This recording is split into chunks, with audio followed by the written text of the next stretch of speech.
Kasus COVID-19 di Kota Malang terus bertambah. Rata-rata temuan kasus di Kota Malang per hari mencapai 3 kasus. Meski ada peningkatan, namun varian baru COVID-19 yakni B4 dan B5 masih belum ditemukan di Kota Malang.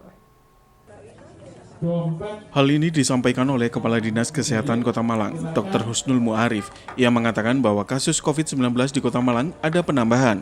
Rata-rata setiap hari ada penambahan 3 kasus baru. Namun dari penambahan kasus baru COVID-19 ini, dari 3 kasus yang ditemukan tersebut semuanya merupakan warga Kota Malang, namun 2 diantaranya berdomisili di luar Kota Malang.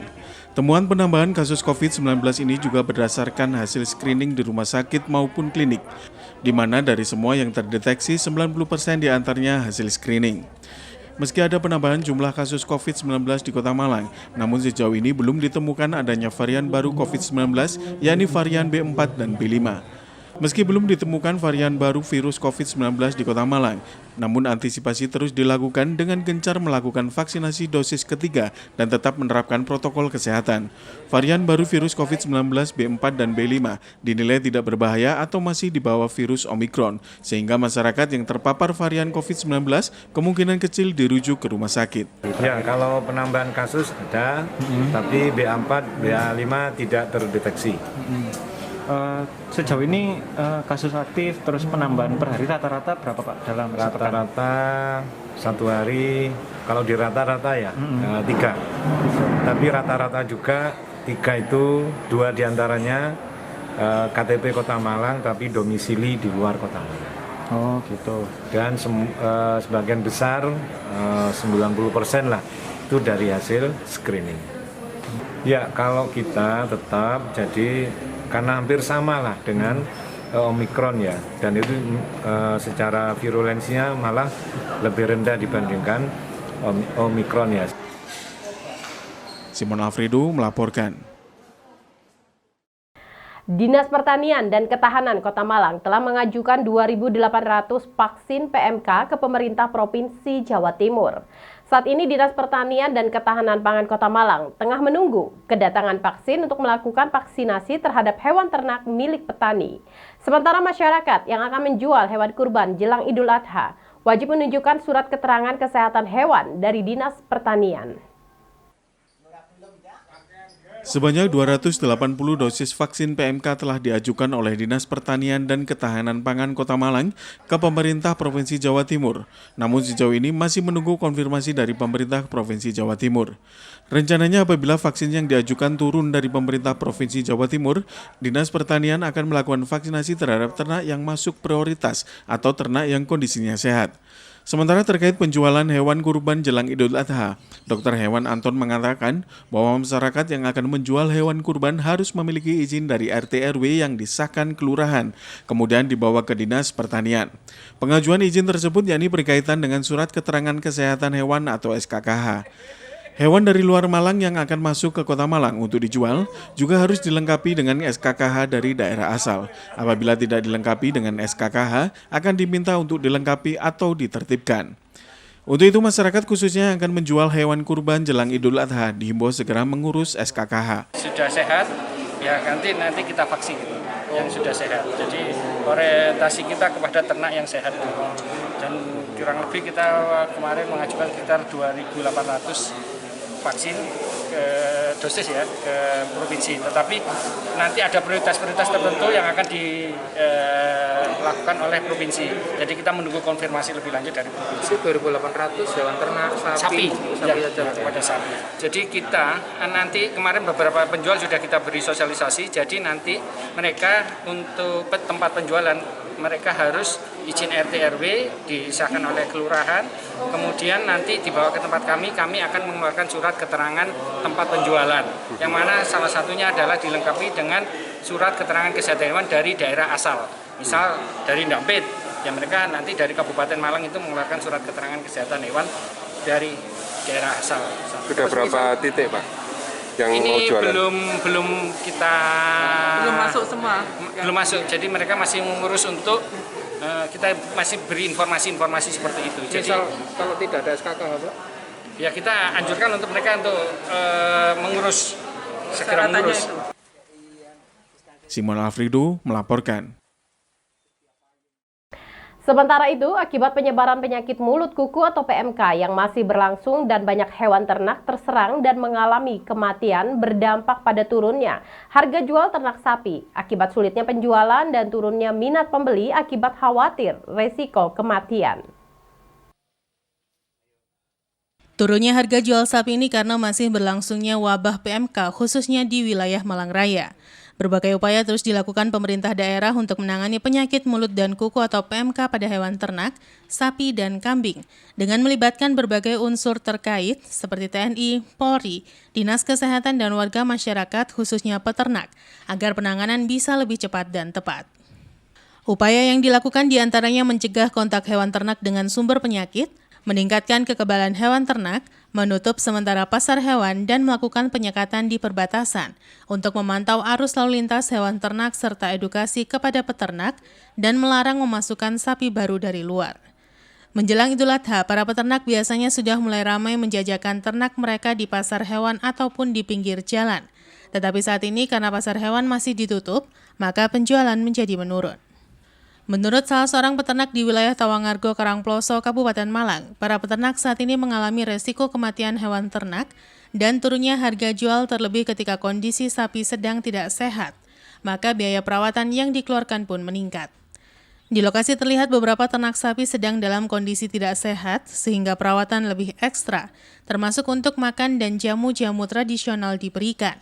Para peternak berharap PMK bisa segera berakhir sehingga peternak bisa bernafas lega dan tidak terus khawatir akan kelangsungan hidup ternak mereka serta harga jual sapi bisa segera normal.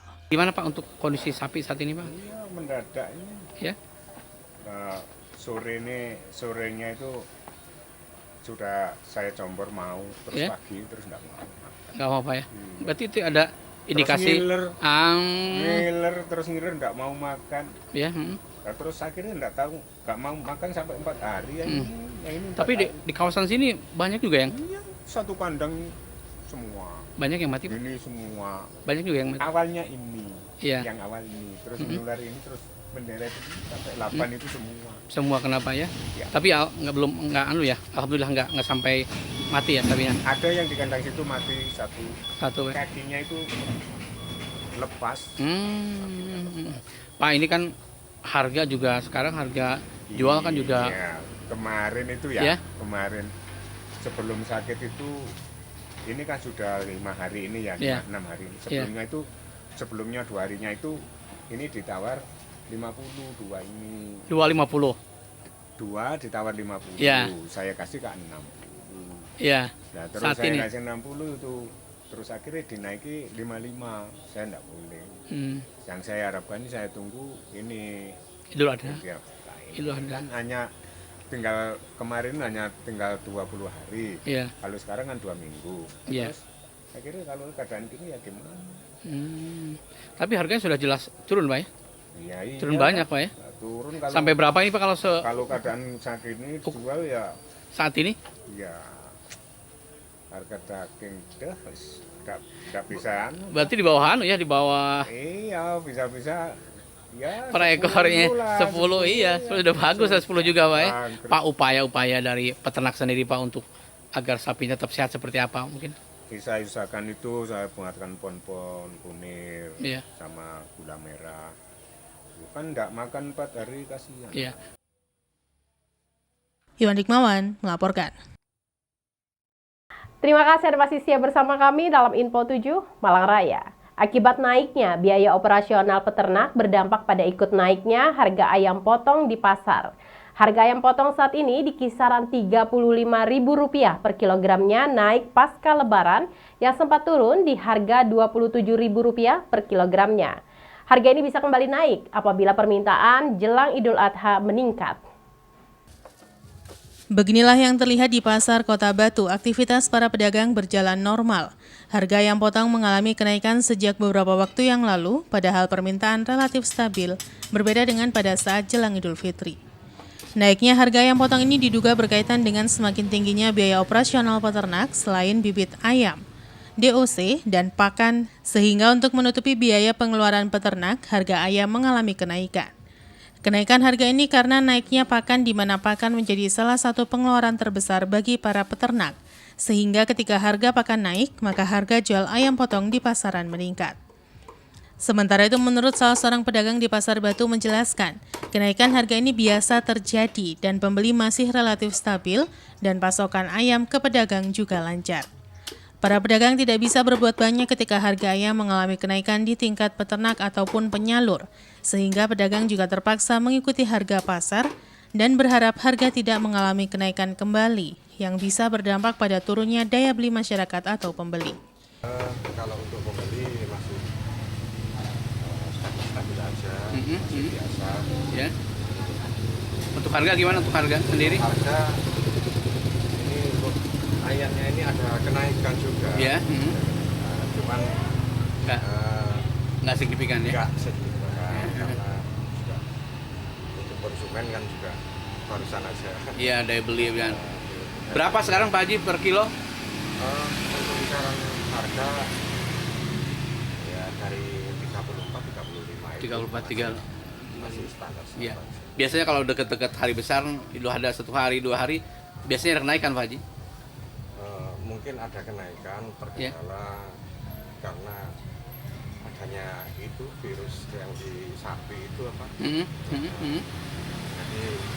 untuk konsumen kayaknya beralihnya itu ke ayam, untuk lauk-lauk yang lain. Oh gitu. Berarti harganya bisa naik lagi ya?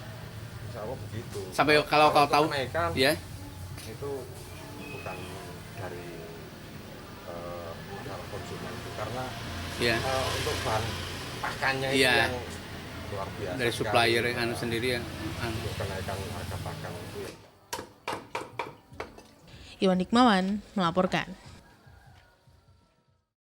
Akibat terkendala cuaca dan stok di tingkat petani terbatas, harga tomat mengalami kenaikan signifikan. Namun sayang, akibat kerusakan tanaman hasil panen dan kualitas mengalami penurunan hingga 40%. Setara harga obat-obatan dan pupuk semakin tinggi. Harga jual tomat di tingkat petani terus mengalami kenaikan dan saat ini berada di kisaran Rp13.500 per kilogram, jauh di atas harga pada kondisi normal. Naiknya harga tomat dipengaruhi faktor cuaca sehingga hasil panen dan kualitas menurun. Tidak hanya itu, biaya yang harus dikeluarkan juga meningkat khususnya untuk penyemprotan. Tidak hanya itu, bagi petani yang tidak bergabung dengan kelompok tani, maka harus membeli pupuk non-subsidi dengan harga yang sangat jauh lebih mahal. Harga jual saat ini relatif stabil sejak 1 bulan yang lalu dan bisa terus mengalami kenaikan apabila permintaan semakin meningkat, sementara hasil panen mengalami penurunan. Menurut salah seorang petani di kawasan Dadarejo, Junrejo menjelaskan, dengan harga jual tomat saat ini di kisaran Rp13.500 per kilogram, petani hanya memperoleh keuntungan sedikit karena semakin meningkatnya biaya operasional. Di lokasi terlihat petani sedang melakukan perawatan dan penyemprotan tanaman karena cuaca hujan masih turun, terutama hujan malam yang mengakibatkan daun mengering dan rusak. Sementara yang menjadi kendala adalah petani kesulitan menjual hasil panen langsung ke pasar dan melalui bakul atau pengepul. Kalau petani kemarin itu 13,5 Pak, kalau yang di sini baru kemarin Oh, panen. berarti sudah posisi naik atau posisi turun? Ya stabil Pak, kalau dari awal begitu terus. Sudah berapa lama itu harga segitu? Hampir 1 bulanan. Itu termasuk harga tinggi kan? Untuk tomat? Harga tinggi, tapi kan cuman mesnya sekarang kan mahal. Ya. Apa semuanya mahal Pak. Oke. Kalau dihitung kira-kira hitung ya untung-untung dikit lah, enggak apa. Kan cuacanya susah ini, Bapak kan lihat sendiri nih. Ya. Kalau kena hujan malam itu pasti Ya. kayak gosong. Itu kan kemarau juga masih hujan sekarang. Iya. Berarti kalau kondisi kayak gini bisa berkurang berapa persen hasil panen nih? Loh, kayak gini paling kita bisa 5 kali panen. Biasanya kan 8, 9. Berkurangnya berapa persen? Kalau Kalau ya sekitar 40%-an ada. 40%-an ya? Tapi imbang dengan harga. Iya, tapi kalau obat-obatan pupuk juga sekarang Aduh, luar biasa luar kan? biasa ya. Iwan Hikmawan melaporkan. Terima kasih Anda masih siap bersama kami dalam Info 7 Malang Raya. Mantan bintang sepak bola asal Brasil, Ronaldinho bakal menyemarakan gelaran trofeo di Stadion Kanjuruhan Malang. Ronaldinho bakal memperkuat Rans Nusantara pada gelaran trofeo yang diikuti Rans Nusantara, Persik Kediri, dan Arema FC. Arema FC rencana menggelar laga trofeo antara Arema, Rans Nusantara, dan Persik Kediri. Laga trofeo ini juga rencananya akan dihadiri oleh mantan bintang timnas Brasil, sekaligus mantan pemain FC Barcelona Ronaldinho. Kehadiran mantan bintang sepak bola asal Brasil, Ronaldinho, dibenarkan oleh media officer Arema FC Sudarmaji.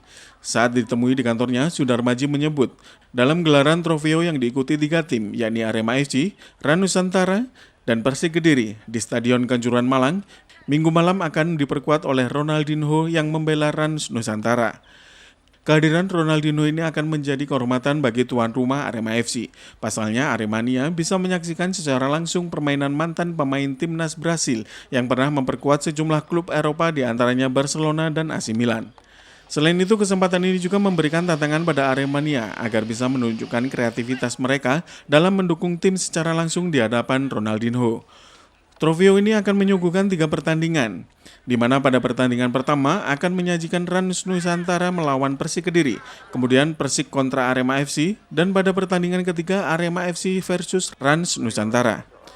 Sementara untuk jumlah penonton, Panpel menyiapkan tiket sebanyak 75% dari total kuota tempat duduk stadion atau sekitar 30.000 tiket. Kita tentunya mengapresiasi dan bersyukur ada pemain berkualitas dunia yaitu Ronaldinho akan datang dan hadir di Malang, tentunya dalam kondisi bahwa kita ingin membangkitkan sepak bola Indonesia, tentunya dengan kehadiran pemain-pemain berkualitas dunia. Kita bisa memberikan inspirasi, bisa memberikan motivasi kepada sepak bola Indonesia agar kita terus berprestasi. Rencananya memang hadirnya Ronaldinho itu juga menghadirkan 3 tim besar di Malang, yaitu Arema FC sebagai tuan rumah, terus kemudian Persik Kediri dan Rans Nusantara FC. Dalam rangkaian kegiatannya itu juga akan diadakan coaching klinik bersama adik-adik grassroots, di mana ini juga penting untuk memberikan tauladan, untuk memberikan semangat kepada adik-adik bahwa sepak bola itu adalah aktivitas yang bisa tidak sekedar membangkitkan semangat sportivitas, tapi juga menjadi profesi yang bisa memberikan kontribusi positif kepada banyak orang. Simon Alfredo melaporkan.